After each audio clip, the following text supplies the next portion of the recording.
O homem que amava gaivotas. Histórias das grandes tradições espirituais. Aristóteles definiu o homem como um ser racional, mas o homem não é racional, e ainda bem que não o é. O homem é 99% irracional, e ainda bem, porque é graças ao irracional que tudo o que é belo e encantador existe. Da razão vem a matemática, do irracional a poesia, da razão vem a ciência, do irracional a religião.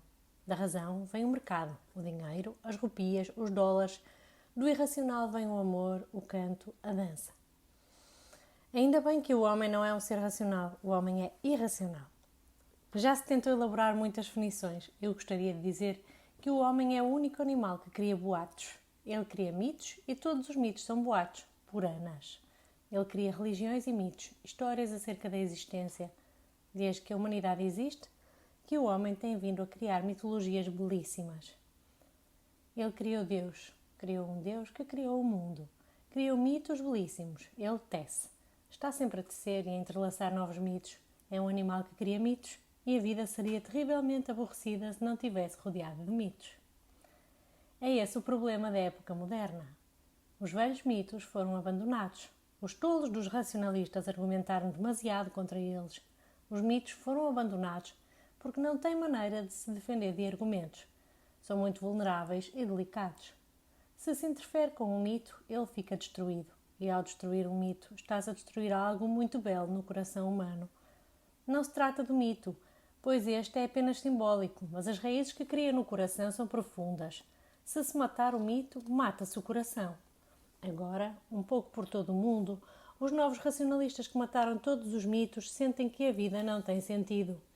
Nem poesia, que não há razão para se ser feliz ou para se celebrar. A sensação de festividade desapareceu. Sem mitos, o mundo transforma-se num mercado. Os templos desaparecem. Sem mitos, as religiões transformaram-se em negócios. Ficam desprovidas de amor. Sem mitos, ficamos sós, num vasto vazio. A não ser que sejamos iluminados, não conseguiremos viver assim, achando que nada faz sentido, sentindo a angústia invadir o nosso ser.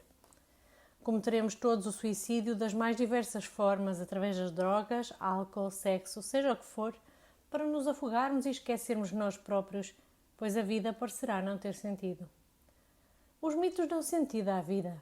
Um mito não é senão um belo boato que nos ajuda a viver, a não ser que você seja capaz de viver sem boatos. Os mitos ajudam-no a viajar, a caminhar pelo mundo. Eles criam uma atmosfera humana à sua volta. Sem ela, o mundo parecer-lhe-á muito duro.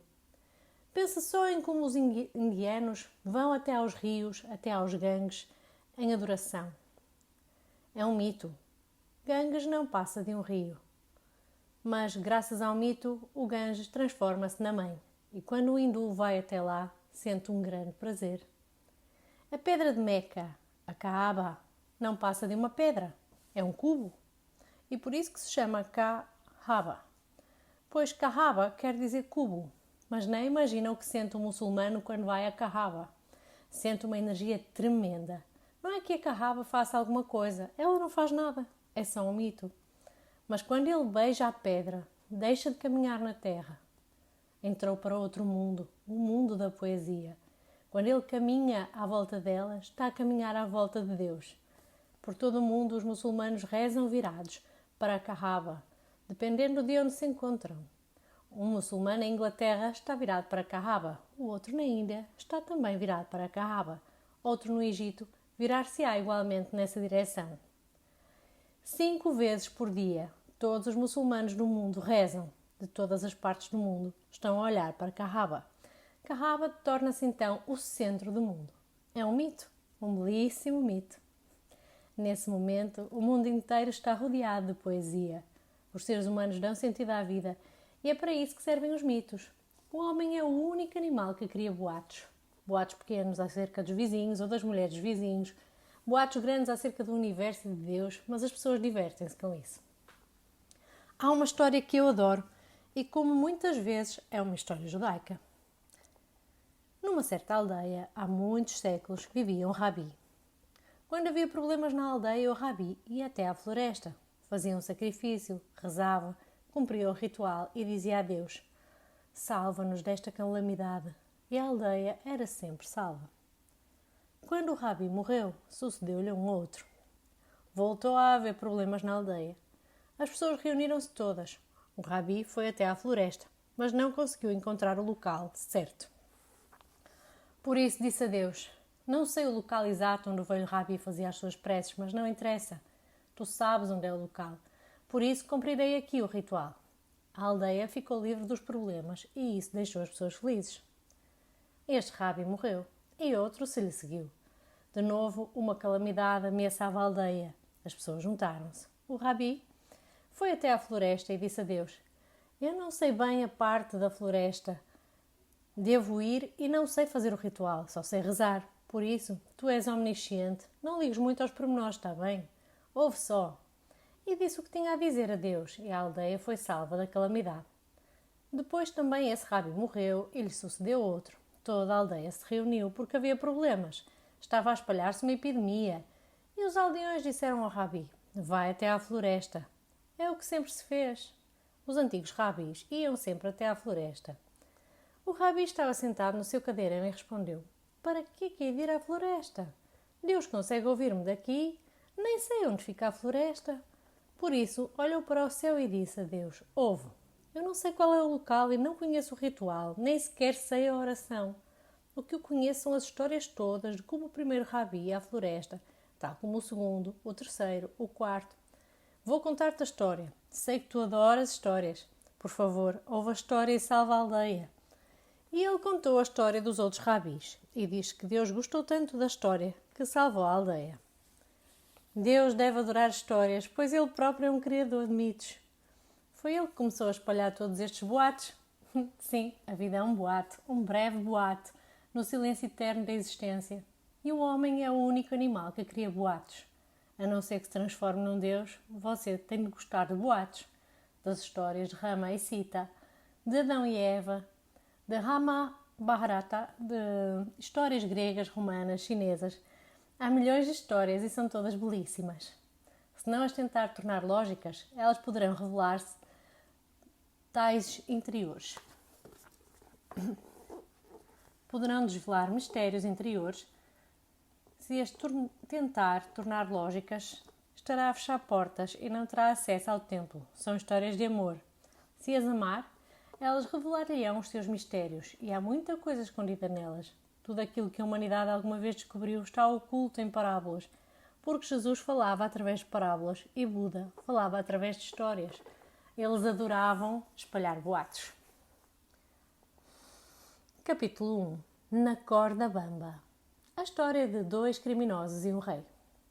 Acerca da fé e da confiança e das diferenças entre elas.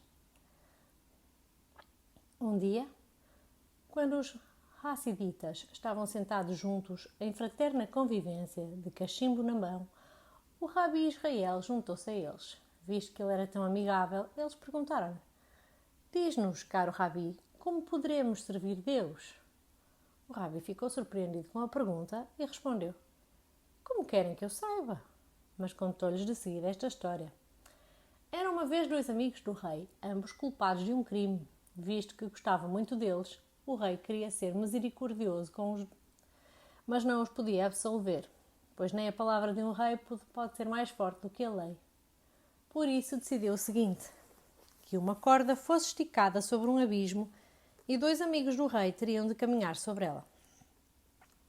Aquele que conseguisse atravessar o abismo, o rei pouparia a vida. Assim foi. O primeiro amigo conseguiu atravessar o abismo. O segundo, ainda parado no mesmo sítio, gritou-lhe: diz-me, amigo, como conseguiste atravessar? O primeiro respondeu: tudo o que sei é que sempre que sentia que estava a descair para um lado, inclinava-me para o outro. A existência é paradoxal. O paradoxo é a essência. Ela existe através de opostos, é um equilíbrio de opostos. E quem aprender a equilibrar torna-se capaz de saber o que é a vida, o que é a existência e o que é Deus. A chave secreta é o equilíbrio. Deixe-me dizer-lhe umas coisas antes de comentar esta história. Primeiro, todos nós fomos formados segundo a lógica aristotélica, que é linear e unidimensional. A vida não é aristotélica. Ela é hegeliana. A lógica não é linear, mas dialética. A própria vida é dialética, é um encontro de opostos. Os opostos estão em conflito, mas ainda assim encontram-se. E a vida passa por este processo dialético, da tese à antítese, da antítese à síntese, até a própria síntese tornar uma tese e o processo recomeçar. Se Aristóteles tivesse razão, existiriam apenas homens e apenas mulheres? Ou apenas mulheres? Se o mundo tivesse sido criado como Aristóteles o concebeu, existiria apenas luz ou apenas escuridão. Isso sim seria lógico. Haveria morte ou vida, mas não ambas. Mas a vida não se baseia na lógica de Aristóteles. A vida tem dois lados e só assim, com opostos, é possível homem e mulher, yin e yang, dia e noite, nascimento e morte, amor e ódio. A vida é feita de opostos. Esta é a primeira coisa que tem que deixar bem assente no seu coração, porque Aristóteles está na cabeça de todos nós. Todos os sistemas de educação do mundo acreditam em Aristóteles, embora para as mentes científicas mais avançadas ele já esteja ultrapassado. Já não faz sentido. Ao aproximar-se da existência, a ciência ultrapassou Aristóteles. E agora a ciência compreende que a vida é dialética e não lógica. Contaram-me esta história. Sabia que na Arca de Noé era proibido fazer amor? Quando os casais de animais saíram da arca após o dilúvio, Noé ficou a observá-los. Finalmente, saíram o gato e a gata, acompanhados de vários gatinhos. Noé olhou para o gato, surpreendido, e o animal respondeu: "Vocês pensavam que nós estávamos a lutar." Noé era certamente aristotélico, mas o gato levou a melhor. O amor é uma espécie de luta. O amor é uma luta. Sem luta, o amor não pode existir. Parecem opostos porque pensamos que as pessoas apaixonadas nunca lutam entre si. É lógico. Se amam, como poderiam lutar ou discutir? É absolutamente claro e óbvio para o intelecto que as pessoas apaixonadas nunca deviam lutar. Mas a verdade é que o fazem. Na verdade, são inimigos íntimos. Estão constantemente a lutar. É nesta mesma luta que a energia a que chamamos amor se liberta. O amor não consiste apenas em lutas e conflitos, é verdade. É mais do que isso. É uma luta, mas também transcende a luta. A luta não o destrói. O amor sobrevive à luta, mas não pode existir sem ela. Olha para a vida. Ela não é aristotélica nem euclidiana. Se eu não forçar a vida a adequar-se aos seus conceitos, se limitar a olhar para as coisas tal como elas são, ficará surpreendido quando subitamente vir que os opostos se complementam. E a tensão entre opostos é a base da vida. Sem ela, a vida desaparecia. Pense num mundo em que a morte não exista. A sua mente pode pensar que, neste caso, a vida existiria para sempre, mas está enganada. Se a morte não existisse, a vida simplesmente desapareceria. A vida não pode existir sem a morte. A morte dá-lhe um horizonte, dá-lhe cor e riqueza, dá-lhe paixão e intensidade. Por isso a morte não está contra a vida, mas está envolvida na vida. Se quiser viver de uma forma autêntica, terá de aprender a morrer constantemente de forma autêntica. Tem de manter o equilíbrio entre o nascimento e a morte e ficar sempre no meio. Estar no meio não pode ser uma coisa estática, mas não é algo que se atinja, que se acabe e depois não se tenha de fazer mais nada. Isso é um disparate, porque nunca se atinge um equilíbrio eterno. Tem de se atingir o equilíbrio constantemente. Isto é muito difícil de compreender, porque as nossas mentes foram educadas em conceitos que não se aplicam à vida real. Você pensa que quando conseguir meditar não precisa de fazer mais nada? Viverá uma meditação constante? Mas engana-se. A meditação não é uma coisa estática, é um equilíbrio. Tem de atingir esse equilíbrio vezes e vezes seguidas, tornar-se-á cada vez mais capaz de o atingir, mas ele não permanecerá para sempre como um objeto nas suas mãos. Tem de ser conquistado a cada momento. Só assim será seu. Você não pode descansar, não pode dizer: "Já meditei e percebi que agora não preciso fazer mais nada, posso ficar descansado." A vida não acredita no descanso, é um movimento constante de perfeição, em direção a uma perfeição maior. Ouça bem, da perfeição em direção a uma perfeição maior, nunca é imperfeita, é sempre perfeita, mas é sempre possível ser mais perfeita. Do ponto de vista da lógica, estas afirmações seriam absurdas. Certo dia li esta anedota. Um homem foi acusado de usar dinheiro falsificado para pagar uma conta. Em tribunal, defendeu-se, alegando que não sabia que o dinheiro era falso. Quando lhe pediram que o provasse, ele admitiu: a prova de que eu não sabia que o dinheiro era falso é que o facto de o ter roubado. Acham que teria roubado se soubesse que era falso? Após alguma reflexão, o juiz concluiu que o acusado dizia fazia sentido. Por isso, elevou-o da acusação de falsificação e apresentou outra acusação, roubo. É verdade que eu roubei o dinheiro, disse o homem em sua defesa, mas o dinheiro falso, segundo a lei, não vale nada. E desde quando é que é um crime roubar nada? Ninguém conseguiu encontrar uma falha na sua argumentação, por isso ele foi posto em liberdade.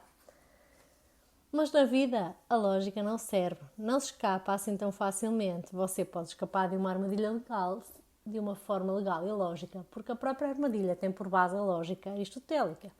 Assim, pode usar a mesma lógica para escapar dela. Mas na vida não poderá escapar usando a teologia, a filosofia ou a sua própria inteligência, a sua capacidade de inventar histórias. Você só pode escapar à vida ou transcendê-la através da experiência. Há dois tipos de pessoas religiosas. As primeiras são as infantis, as que procuram uma figura paterna. Trata-se de pessoas imaturas, não podem contar consigo próprias, por isso precisam de um Deus. Esse Deus pode ou não existir, essa não é a questão, mas precisam de um Deus. Mesmo que não exista, a mente imatura inventa-o, pois tem esta necessidade psicológica. Não é uma questão de Deus existir realmente ou não, é uma questão de necessidade psicológica. A Bíblia diz que Deus criou o homem à sua imagem e semelhança, mas o contrário é mais verdadeiro. Foi o homem que fez Deus à sua imagem. Você cria um Deus de acordo com as suas necessidades e é por isso que este conceito varia segundo cada época. Cada país tem o seu conceito de Deus porque cada país tem a sua necessidade. Na verdade, cada pessoa tem um conceito diferente de Deus, pois cada uma tem necessidades diferentes a satisfazer. Por isso, o primeiro tipo de pessoa religiosa ou supostamente religiosa é pura e simplesmente imatura. A sua religião não é uma religião, mas sim uma psicologia. E quando a religião não passa da psicologia, é apenas um sonho, uma forma de satisfazer desejos e anseios. Não tem nada a ver com a realidade. E certa vez li esta história. Um rapazinho estava a rezar e concluiu da seguinte forma: meu Deus, proteja a mamã, o papá, a minha irmãzinha, a tia Emma, o tio John, a avó e o avô. E por favor, meu Deus, protege-te a ti próprio, senão estamos todos feitos. Este é o Deus da maioria das pessoas. 90% das pessoas supostamente religiosas são imaturas. Acreditam porque não conseguem viver sem acreditar. Têm fé porque a fé lhes dá uma espécie de segurança, ajuda-as a sentirem-se protegidas. É um sonho delas, mas ajuda-as. Na noite escura da vida, uma luta profunda da existência. Se não estivessem nessa fé, sentir-se-iam sós. Mas o seu Deus é o seu Deus, não é a divindade da realidade. Quando ultrapassam a sua imaturidade, esse Deus desaparece. Foi isto que aconteceu a muitas pessoas. Neste século, muitas pessoas deixaram de ser religiosas. Não é que tenham percebido que Deus não existe, mas esta era fez com que o homem amadurecesse um pouco. Ao tornar-se maior de idade, tornou-se um pouco mais maduro. Por isso, o Deus da infância, o Deus da mente imatura, tornou-se pura e simplesmente irrelevante. É isto que Friedrich Nietzsche queria dizer quando afirmou que Deus está morto.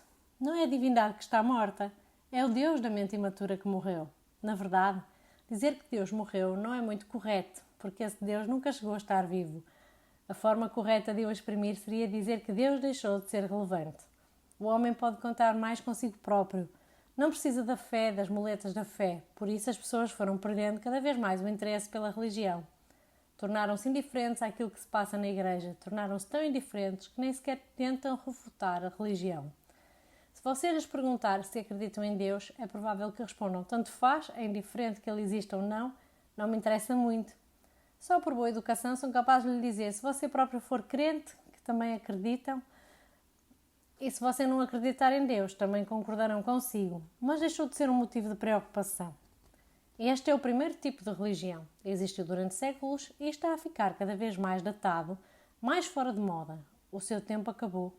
Precisamos de um novo Deus que não seja psicológico, precisamos de um novo Deus que seja existencial, que seja a divindade da realidade, que seja a realidade. Podemos até deixar de usar a palavra Deus. Podemos dizer apenas o real ou o existencial. Depois há o segundo tipo de pessoa religiosa, para quem a religião não nasce do medo. O primeiro tipo de religião nasce do medo, enquanto o segundo, que também é falso, uma imitação, uma pseudo-religião, não nasce do medo, mas da inteligência.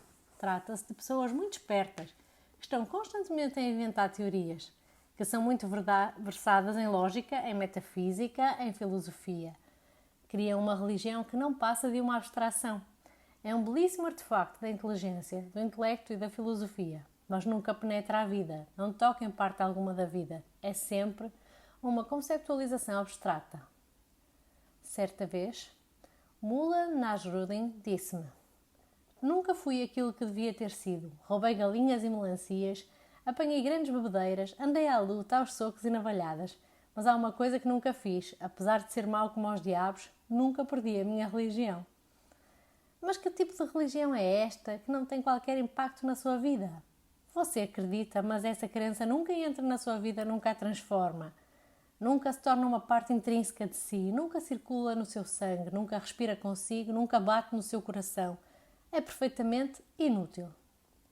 Pode ser, quando muito, ornamental, mas não tem qualquer utilidade para si. Você pode até ir à igreja às vezes, é uma formalidade, uma necessidade social. Pode dizer de boca para fora que acredita em Deus, na Bíblia, no Corão, nos Vedas, mas não está a falar a sério, não está a ser sincero. A sua vida passa bem sem isso. A sua vida é vivida de uma forma totalmente diferente. Não tem nada a ver com religiosidade. Repare, quando alguém diz que é muçulmano, outra pessoa que é hindu e outra que é cristã, outra que é judia, as suas crenças são diferentes, mas repare nas suas vidas e verá que não diferem em nada. O muçulmano, o judeu, o cristão e o hindu todos vivem a mesma vida. As suas vidas não são afetadas pelas suas crenças. Na verdade, as crenças não podem afetar a sua vida porque elas são apenas instrumentos. São astúcias que lhes permitem pensar que já sabe o que é a vida e depois ficar descansado sem precisar de se preocupar mais com a vida. Você tem um determinado conceito e esse conceito ajuda-o a racionalizar. Assim, a vida deixa de o incomodar porque você já possui as respostas a todas as perguntas. Mas lembre-se, se a religião não for pessoal, se não for real em vez de ser abstrata, se não estiver enraizada em si, no mais profundo de si, se não estiver no sangue, será útil, será fútil. Não servirá para nada. Será a religião dos filósofos e não a religião dos sábios. É aqui que entra o terceiro tipo de religião, que é a única verdadeira religião. As outras duas são falsificações da religião, falsas dimensões. São religiões reais e muito fáceis, porque não o desafiam. O terceiro tipo de religião é muito difícil, muito árduo. É um desafio supremo e vai causar um grande tumulto na sua vida. Porque este terceiro tipo, esta verdadeira religião, diz que você tem de dirigir a Deus de uma forma pessoal. Tem de o provocar, tem de deixar que ele o provoque a si e tem de se entender com ele. Na verdade, tem de lutar com ele, tem de o enfrentar, tem de o amar, tem de o detestar. Você tem de ser seu amigo, seu inimigo. Tem de fazer da experiência de Deus uma experiência viva. Contaram-me uma história acerca de uma criança e eu gostaria que você fosse como ela, assim tão inteligente. Um rapazinho perdeu-se no piquenique da catequese. A mãe estava em pânico à sua procura quando ouviu uma vozinha a chamar desesperadamente: Estel, Estel! Seguindo a voz do filho, encontrou-o rapidamente e abraçou-o. Por que é que me chamaste pelo meu nome e não me chamaste apenas mãe? Perguntou ela, visto que era a primeira vez que o filho a tratava pelo nome. Bem, respondeu o rapazinho, não valia a pena chamar mãe. Aqui há mães por todo lado. Se você chamar pela mãe, verá que há tantas, estão por todo lado. Tem de chamar de uma forma mais pessoal, tem de chamar pelo nome. A não ser que chame por Deus de uma forma pessoal, pelo seu nome, ele nunca será uma realidade na sua vida. Você está sempre a chamar-lhe pai, mas de que pai está a falar? Quando Jesus chamou pai a Deus, está a falar com ele de uma forma muito pessoal. Quando você usa essa palavra, fala de uma forma totalmente impessoal. É cristã, mas totalmente impessoal. Quando Jesus lhe chamou pai, isso tinha muito sentido. Quando você fala do pai, isto não tem qualquer sentido. Você não faz qualquer contacto real com a existência. apenas uma experiência de vida. Nunca uma crença, nem uma filosofia, poderá fazer com que você fale com a existência de uma forma pessoal. Só assim a poderá encontrar. E se não for ao encontro da existência, estará apenas a enganar-se a si próprio com palavras vazias, ocas e sem conteúdo. Havia um místico sufi muito famoso chamado Shakik. Ele confiava em Deus tão profundamente, tão intensamente, que vivia dessa confiança. Jesus disse aos seus discípulos: olhai os lírios do vale, eles não labutam, mas são tão belos e tão vivos que nem Salomão em toda a sua glória foi como eles. Shakik vivia a vida de um lírio. Muito poucos místicos viveram assim, mas muitas pessoas comuns viveram assim. A confiança é tão infinita e tão absoluta que não é preciso fazer nada. A existência faz tudo por si. Na verdade, mesmo quando você faz coisas, é Deus que as está a fazer. Você é que pensa que as está a fazer sozinho. Certo dia, um homem veio ter com Shakik e acusou-o de ser preguiçoso. Ofereceu-lhe trabalho e disse: pago-te de acordo com os teus serviços. Eu aceitaria a tua oferta de bom grado, mas há 5 desvantagens. A primeira, podes ir à falência. A segunda, a tua riqueza pode ser roubada. A terceira, tudo o que me deres será dado de mau grado. Quarta, se me encontrares defeitos no meu trabalho, despedes-me. Quinta, se morreres, eu perco o meu trabalho.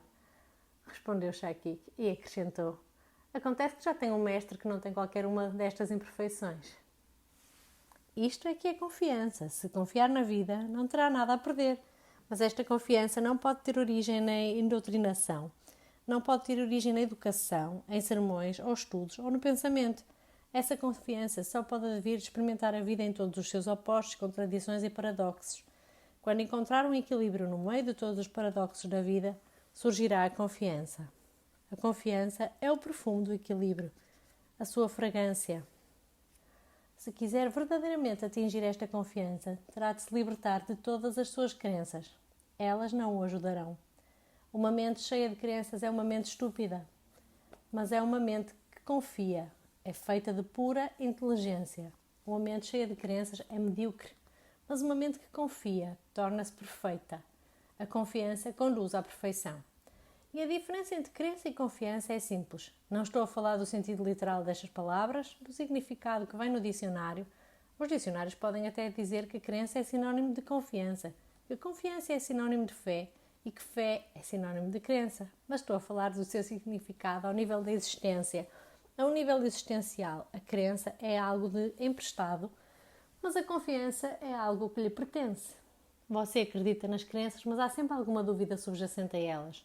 Na confiança, não há lugar para dúvida. Ela é simplesmente isenta de dúvida. A crença divide-o. Uma parte da sua mente acredita e a outra nega aquilo em que acredita. A confiança é uma unidade no seu ser, na sua totalidade. Mas como pode confiar totalmente em algo sem o ter experimentado? O Deus de Jesus pode não servir para si, tal como o Deus na minha experiência ou o Deus da experiência de Buda.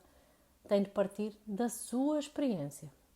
E se estiver sobrecarregado de crenças, vai deparar-se vezes sem conta com experiências que não se adequam à sua crença. E perante elas, a sua mente terá a tendência de não as ver, de não reparar nelas, por elas serem tão perturbadoras. Elas destroem a sua crença e você quer agarrar-se a ela. Assim vai se tornando cada vez mais cego para a vida. A crença torna-se uma pala que lhe tapa os olhos. A confiança abre-lhe os olhos e não tem nada a perder. A confiança significa que aquilo que é real. Pode pôr os seus desejos e anseios de parte, pois eles não afetam a realidade. Apenas distraem a mente da realidade. Se tiver uma crença e se deparar com uma experiência que, à luz da sua crença, é impossível, ou se a sua experiência for de tal modo intensa que o obriga a abandonar a sua crença, qual das duas vai escolher? A experiência ou a crença? A mente tem tendência a escolher a crença e a esquecer a experiência. É assim que você tem perdido muitas oportunidades quando Deus lhe vem bater à porta. Lembre-se, não é apenas você que está à procura da verdade. A verdade também está à sua procura. Por diversas vezes a mão da verdade passou perto de si, quase o tocou, mas você afastou-se. Ela não se enquadrava com a sua crença e você escolheu esta. Contaram-me uma anedota judaica muito engraçada. Era uma vez um vampiro que voou para dentro do quarto de Paddy O'Rourke certa noite para lhe beber o sangue. Lembram-se das histórias que a mãe lhe contara? O'Rourke pegou num crucifixo e mostrou desesperadamente ao vampiro. O vampiro hesitou por momentos, abanou a cabeça, riu-se baixinho e disse, com uma cerrada pronúncia, Oi, vei, bubilash. Enganaste mesmo no vampiro. Ou seja, se o vampiro for cristão, ótimo. Você pode defender-se com a cruz. Mas e se o vampiro for judeu? Então, meu amigo, enganou-se mesmo no vampiro. Se tiver uma determinada crença e a vida não se adequar a essa crença, o que pode você fazer? A vida é tão vasta e as crenças são tão limitadas. A vida é tão infinita e as crenças são tão pequenas. A vida nunca se adequa a qualquer crença. E se você tentar fazer com que a vida caiba à força nas suas crenças, estará a tentar fazer algo impossível. Tal nunca aconteceu, não pode acontecer, vai contra a natureza das coisas, abandona as suas crenças e começa a aprender a ter experiências. Agora vamos à história. Um dia, quando os hassiditas estavam sentados em fraterna convivência de cachimbo na mão, o Rabi Israel juntou-se a eles. Visto que ele era tão amigável, eles perguntaram-lhe: Diz-nos, caro Rabi, como poderemos servir Deus? Antes de mais, deixe-me explicar-lhe algumas coisas acerca do hassidismo. A palavra Hassid vem de uma palavra em hebraico que significa piedoso e puro. Deriva do substantivo Hased, que significa graça. Esta palavra Hassid é muito bela. Todo o hassidismo se baseia na ideia da graça. Não tem nada a ver com aquilo que você faz. A vida já lhe está a acontecer. Basta-lhe estar em silêncio, ser passivo, estar alerta, pronto a receber. Deus vem até si através da sua graça e não do seu esforço. É por isso que o hassidismo não prescreve grandes austeridades. O hassidismo acredita na vida, na alegria. É uma das religiões do mundo que afirma a vida. Nela não há renúncia. Você não é obrigado a renunciar a nada. Em vez disso, deve celebrar. Conta-se que o fundador do hassidismo, Baal Shem, disse certa vez: Vim ensinar-vos uma nova via. Não consiste em jejuns e penitências, mas na alegria de Deus. O Hassid ama a vida, tenta experimentar a vida. Essa própria experiência começa a dar-lhe equilíbrio. Um dia, quando você estiver verdadeiramente equilibrado, sem se deixar descair para um lado ou para o outro, quando estiver exatamente no meio, será capaz da transcendência. O meio é o além. O meio é a porta para o além. Se quiser mesmo perceber o que é a existência, fique sabendo que ela não consiste nem na morte, nem na vida. A vida é um extremo e a morte é o outro. Você está precisamente no meio, onde não existe nem morte, nem vida. Onde estamos pura e simplesmente por nascer e sem morrer. Nesse momento de equilíbrio, somos invadidos pela graça.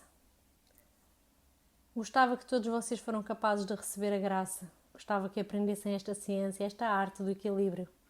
A mente escolhe muito facilmente o extremo. Há pessoas que se entregam-se à sensualidade, à sexualidade, à comida, à roupa, à casa, a isto e àquilo. Há pessoas que se entregam, inclinam-se demasiado da vida, desequilibram-se e caem. Depois há pessoas que, vendo outras a cair da corda bamba da existência na entrega, a cair do abismo da entrega, ficam assustadas, começam a inclinar-se para o extremo oposto, renunciam ao mundo, fogem para os Himalaias, fogem da mulher, dos filhos, da casa, do trabalho, do mundo e escondem-se em mosteiros. Escolheram o outro extremo. A entrega é o extremo da vida. A renúncia é o extremo da morte. Por isso, há alguma verdade no comentário que Nietzsche fez acerca do hinduísmo, dizendo que é a religião da morte.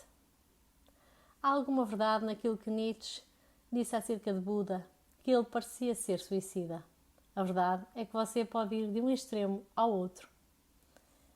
A abordagem do hassidismo é não escolher qualquer extremo, mas ficar no meio, disponível para ambos, mas ao mesmo tempo transcendendo-os, sem se identificar com qualquer um deles, sem ficar obcecado com qualquer um deles, basta permanecer livre e desfrutar alegremente de ambos. Se a vida vier até si, desfrute dela. Se a morte vier até si, desfrute dela. Se na sua graça Deus lhe der amor e vida, ainda bem. Se ele lhe enviar a morte, também deve ser bom, já que é um dom de Deus. Baal Shem tinha razão quando disse: Vim ensinar-vos a alegria de Deus. O hasidismo é uma religião de celebração. É o mais puro despontar da cultura judaica. O hasidismo é uma fragrância de toda a raça judaica. É um dos mais belos fenómenos da Terra. Um dia, quando os hasidistas estavam sentados juntos em fraterna convivência, o hasidismo ensina a vida comunitária. É uma abordagem comunitária. Ensina que o homem não é uma ilha nem um ego, que não deve ser um ego nem uma ilha. O homem deve viver em comunidade. Nós estamos a tentar fundar aqui uma comunidade racídica. Viver em comunidade é viver em amor. Viver em comunidade é viver um compromisso cuidando dos outros. Há muitas religiões que são extremamente egocêntricas. Pensam apenas no eu e não na comunidade. Pensam apenas em como eu me posso libertar, como eu poderei vir a ser mais livre, como eu poderei atingir moksha, a minha moksha, a minha liberdade, a minha libertação, a minha salvação. Mas tudo é precedido pelo eu. E estas religiões tentam libertar-se do eu, mas todo o esforço se baseia no eu. O hasidismo ensina que a melhor maneira de se libertar do ego é viver em comunidade, viver com pessoas, preocupar-se com elas, com a sua alegria, com a sua tristeza, com a sua felicidade, com a sua vida, com a sua morte. Preocupe-se com os outros, envolva-se com eles e o ego desaparecerá por si próprio. E quando o ego deixar de existir, seremos livres. Não existe liberdade para o ego, apenas liberdade do ego. O hasidismo usa a vida em comunidade como um meio. Os hasidistas vivem em pequenas comunidades e criaram comunidades muito belas, cheias de dança, de celebração, desfrutando das coisas boas da vida. Transformam cada aspecto da vida num ato sagrado. Comer, beber, tudo passa a ser como uma prece. As coisas comuns deixam de ser comuns, tudo passa a estar mergulhado na graça divina. Um dia, quando os hasidistas estavam sentados juntos, em fraterna convivência. Esta é a diferença. Se você vir monges, jainistas sentados juntos, nunca sentirá qualquer fraternidade. Isto não é possível. A sua abordagem é bem diferente. Cada monge jainista é uma ilha. Mas os hasidistas não são ilhas. São um continente, uma profunda fraternidade. Um homem só, isolado, é muito feio. A vida é amor, a vida é um fluir, é um dar e receber, é um partilhar.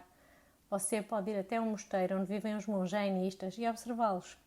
Verá como cada um deles está isolado em si próprio. Não há quaisquer relações. É este o esforço que fazem, o de não se relacionarem com ninguém. Esforçam-se por se desligar de toda e qualquer relação.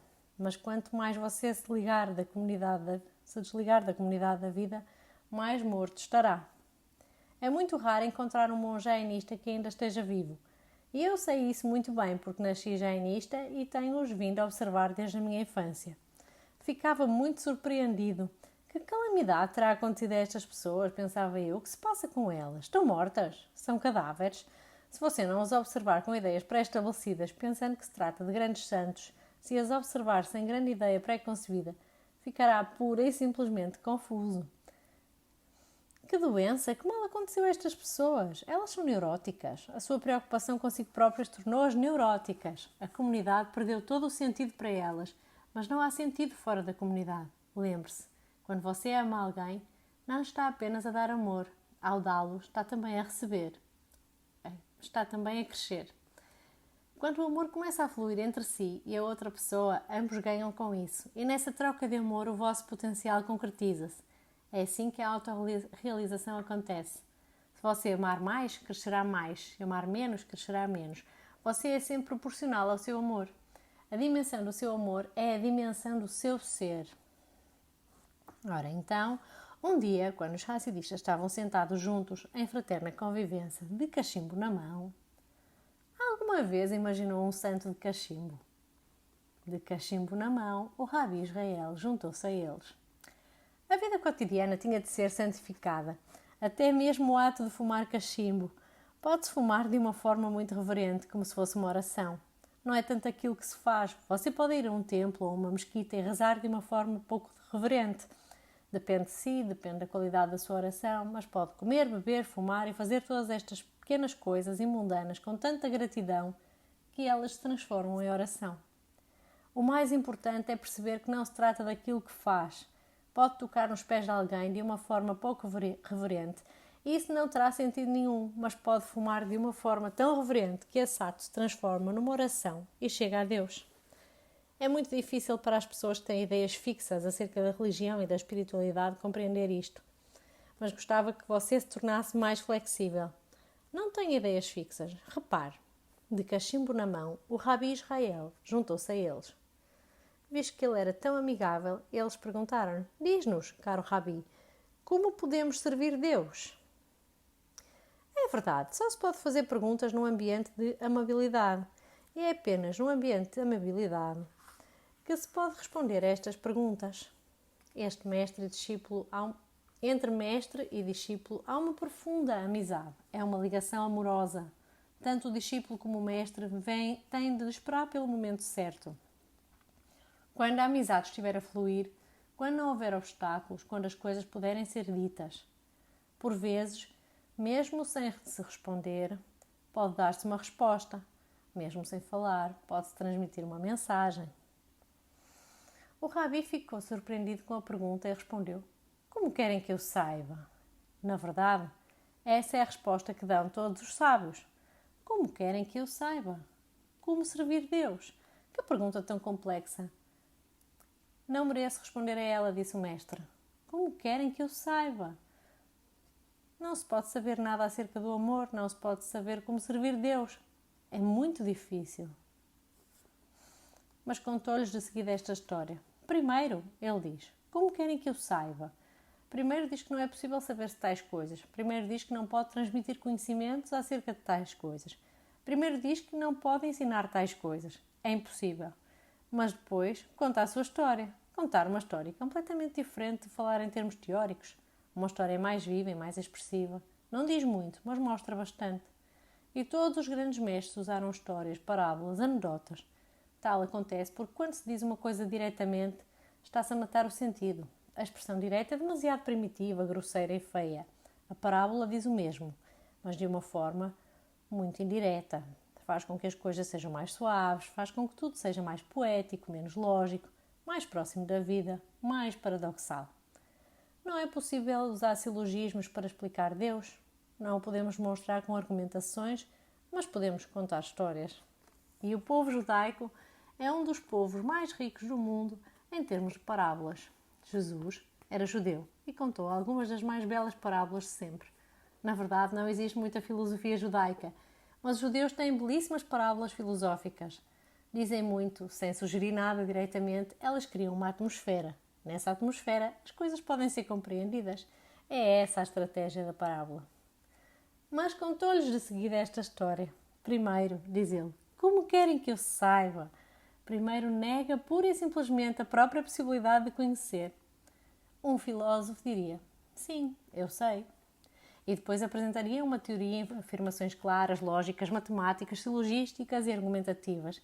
Tentaria persuadir, poderia não persuadir, mas reduziria os outros ao silêncio. A parábola nunca tenta convencer ninguém. Ela apanha-nos desprevenidos, convence-nos e deleita-nos. Assim que o mestre diz, como querem que eu saiba? Está, na verdade, a dizer, não se preocupem, não vos vou apresentar argumentos nem teorias. Não se preocupem que eu não vos vou tentar convencer de nada. Vou-vos só contar uma parábola, uma história. Quando começa a ouvir a história, começa a descontrair-se. Quando começa a ouvir uma teoria, começa a ficar tenso. E aquilo que o faz ficar tenso nunca será útil, mas sim destrutivo.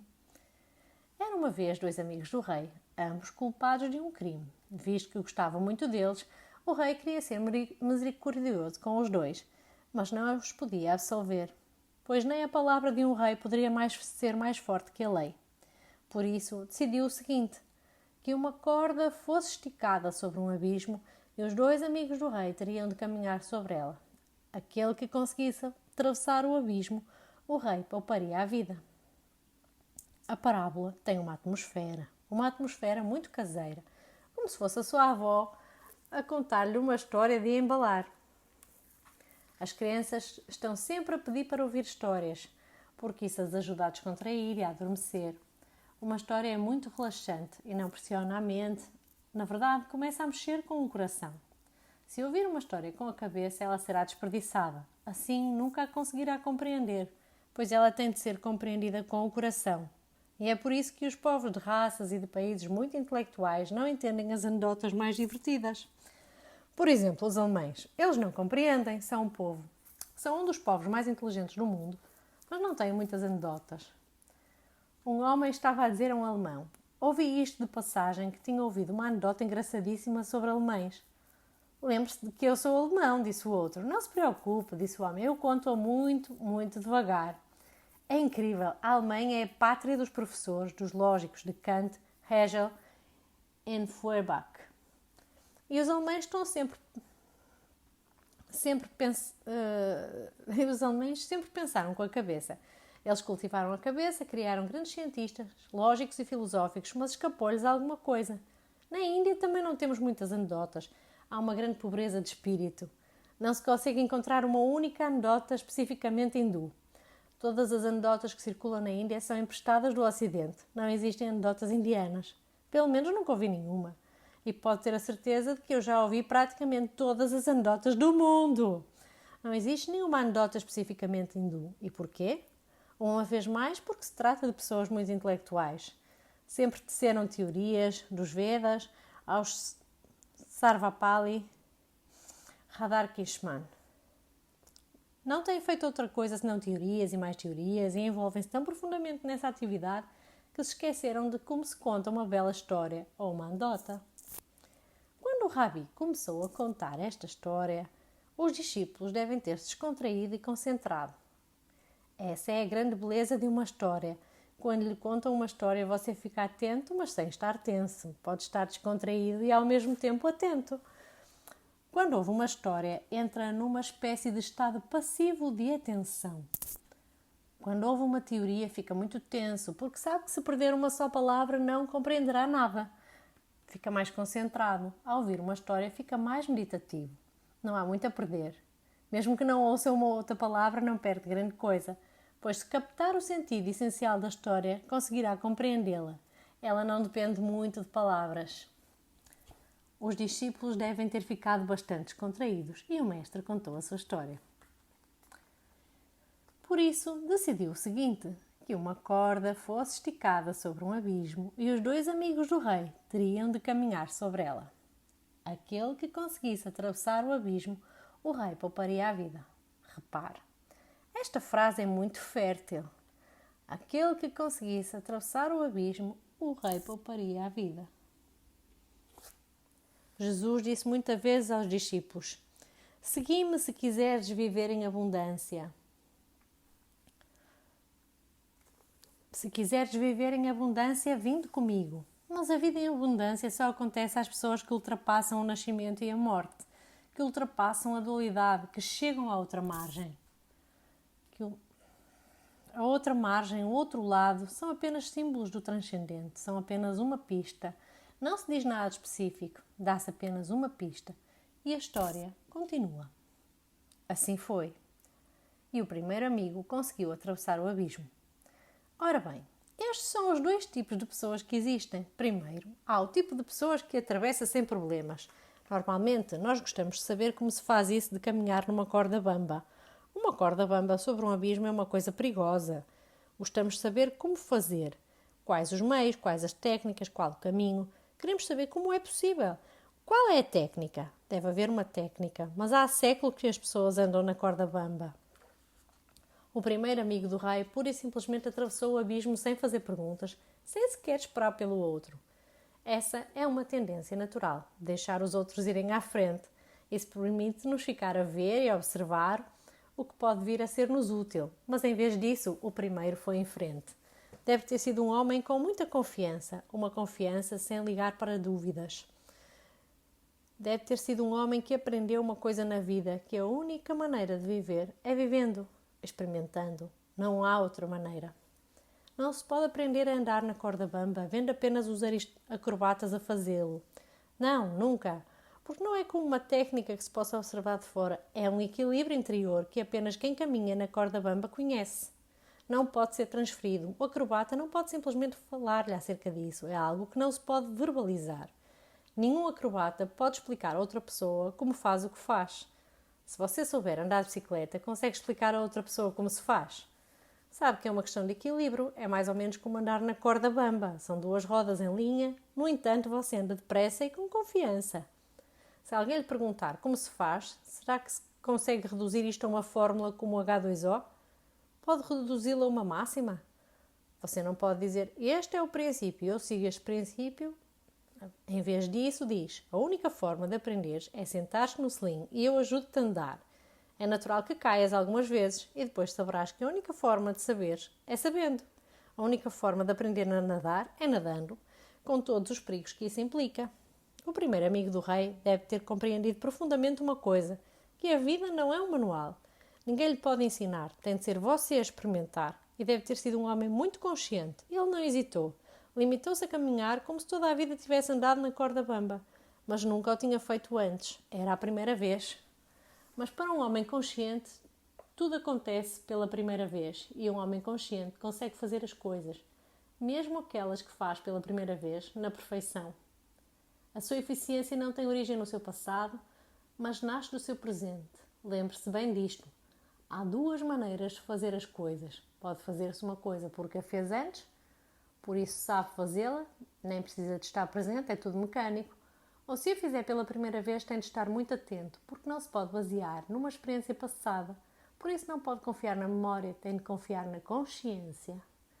São estas as duas origens da nossa forma de agir. Ou agimos com base na memória, no conhecimento, no passado, na mente, ou agimos com base na consciência, no presente, na ausência da mente. O primeiro amigo do rei deve ter sido um homem sem mente, um homem que sabe que basta estar atento e seguir em frente e ver o que acontece, e tudo o que acontecer será bom. É preciso muita coragem. E o primeiro amigo conseguiu atravessar o abismo. O segundo, ainda parado no mesmo sítio, gritou-lhe: "Diz-me, amigo, como conseguiste atravessar?" O segundo amigo do rei representa a mente da maioria, a mente das massas. O segundo amigo quer saber primeiro como se atravessa. Haverá um método? Será preciso aprender uma técnica? Ele espera que o outro lhe diga: "Diz-me, amigo, como conseguiste atravessar?" Este deve acreditar no conhecimento e nas experiências dos outros. Muitas pessoas que me vêm consultar dizem-me: "Osho, explica-nos o que se passou contigo. E depois? O que é que você faz com essa informação? Buda já a deu? Mahavira já a deu? Jesus já a deu? E o que é que se tem feito com essa informação? A não ser que isto lhe aconteça a si, será sempre inútil." Posso contar-lhe outra história e pode juntá-la ao seu registro de memórias, mas isso não o vai ajudar. Esperar pelo conhecimento dos outros é esperar em vão, porque aquilo que os outros lhe podem dar não tem qualquer valor e aquilo que tem valor não pode ser dado nem transferido. O primeiro respondeu: "Tudo o que sei é que..." Embora já tivesse atravessado o abismo, ainda dizia: "Tudo o que sei é que..." Porque, na verdade, a vida nunca se transforma em conhecimento. Pode ser uma experiência vasta, mas nunca um conhecimento. Não pode ser verbalizada, conceptualizada ou adaptada a uma teoria objetiva. O primeiro respondeu: "Tudo o que sei é que sempre que sentia que estava a descair para um lado, inclinava-me para o outro." Só te sei dizer que há dois extremos, a esquerda e a direita, e sempre que eu sentia que me estava a inclinar demasiado para a esquerda e a perder o equilíbrio, inclinava-me mais para a direita, mas tinha que voltar a equilibrar-me, porque quando me começava a inclinar demasiado para a direita, voltava a sentir que me estava a desequilibrar, por isso voltava a inclinar-me para a esquerda. Ou seja, o amigo fez duas afirmações. Primeiro, comentou: "Não te posso dizer isto como se tratasse de um conhecimento, posso apenas indicar-te. Não sei o que aconteceu exatamente, mas posso dar-te uma pista. Não é muito, na verdade, nem precisas dela. Tu próprio vais viver essa experiência, mas posso dizer-te isto." As pessoas perguntavam vezes sem conta a Buda: "O que é que te aconteceu?" E ele respondia sempre: "Não sei dizer, mas posso dizer-vos uma coisa. Posso contar-vos as circunstâncias em que aconteceu. Talvez isso vos ajude. Não vos sei dizer a verdade derradeira, mas posso dizer-vos como, em que caminho, com que método, em que situação estava quando isso aconteceu, quando a graça veio até mim e quando a bênção me foi dada." O homem disse: "Sempre que sentia que estava a descair para um lado, inclinava-me para o outro." É só isso, não é nada de mais. Foi assim que eu me equilibrei, foi assim que fiquei no meio. E no meio é que está a virtude. O Rabi está a perguntar aos seus discípulos: querem saber como servir Deus? Depois, como resposta, conta-lhes esta parábola: permaneçam no meio.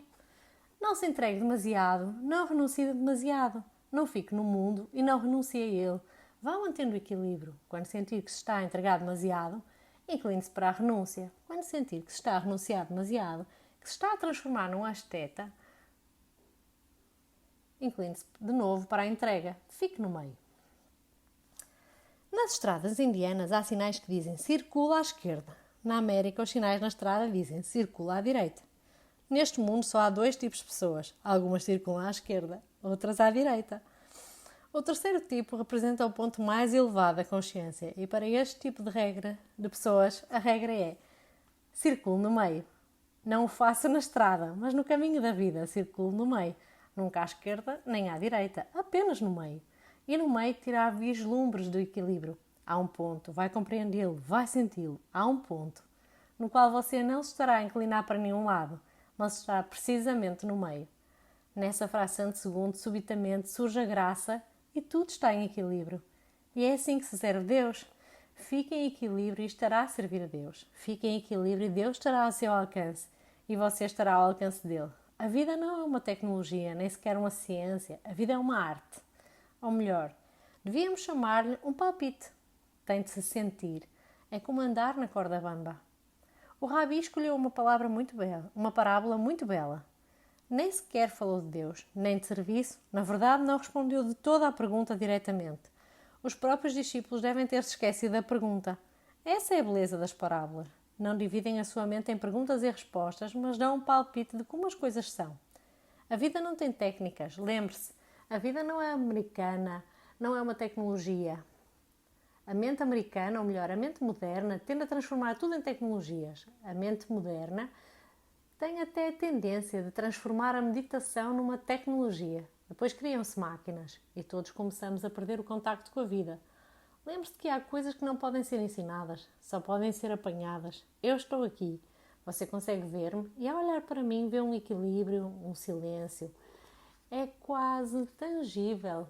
Pode tocar-lhe, ouvi-lo, vê-lo. Ele está aqui. Não lhe sei dizer em que consiste, não lhe posso dar técnicas específicas para o atingir. O máximo que posso fazer é contar-lhe algumas parábolas, algumas histórias. Serão apenas pistas. Quem compreender deixará que estas pistas caiam no seu coração, como sementes. A seu tempo, quando for propício, elas vão germinar. E você só me compreenderá verdadeiramente quando também experimentar aquilo que eu estou a experimentar. Eu já atravessei o abismo e você está a gritar do outro lado. Diz-me, amigo, como conseguiste atravessar?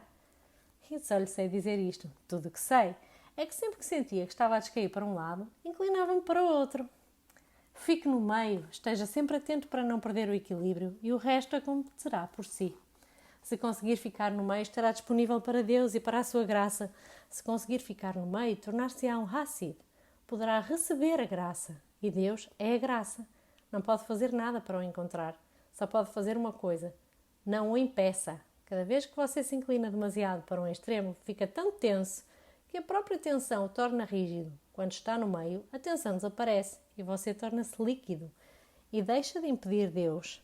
Quando está no meio, não está a impedir Deus. Deixe-me pôr as coisas desta forma. Quando está no meio, você deixa de existir. É exatamente no meio que o milagre acontece. Você torna-se ninguém, torna-se nada. Esta é a chave secreta. Ela pode abrir o cadeado do mistério, da existência. Chega por hoje.